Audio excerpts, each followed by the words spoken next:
নওগাঁর মান্দায় জনগণের দুর্ভোগ দূরীকরণে ব্যক্তি উদ্যোগে রাস্তা সংস্কারে কাজ করলেন কাশোপাড়া ইউনিয়ন আওয়ামী লীগের সাবেক সাধারণ সম্পাদক ও সমাজসেবক আব্দুল খালেক।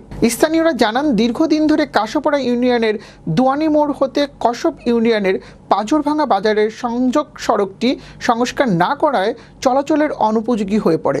এর ফলে রাস্তাটি খানাখন্দকের সৃষ্টি হয়, বৃষ্টির পানি জমে হাঁটু পরিমাণ কাদা সৃষ্টি হয়, এতে চরম দুর্ভোগ পোহাতে হয় জনগণকে। তাই ইটের রাবিশ ফেলে রাস্তাটি চলাচলের উপযুক্ত করেন আওয়ামী লীগের এই নেতা। এতে চরম খুশি স্থানীয়রা।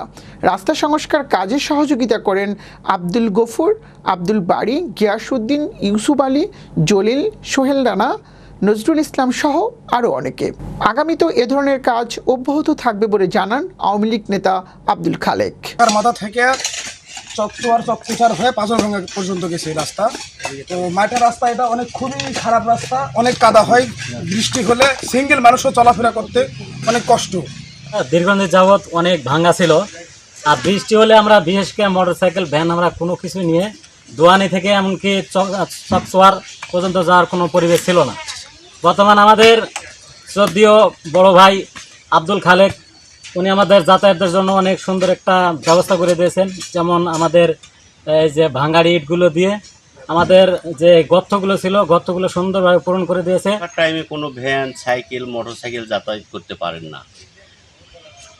গত 25-24 তারিখে আমি বাজারে আসি, এখানকার স্থানীয় নেতৃবৃন্দ আমাকে ধরে যে ভাই আমরা যোগাযোগ করতে পারতেছি না, বাড়িতে যেতে পারতেছি না, রাস্তা খুবই কাদো।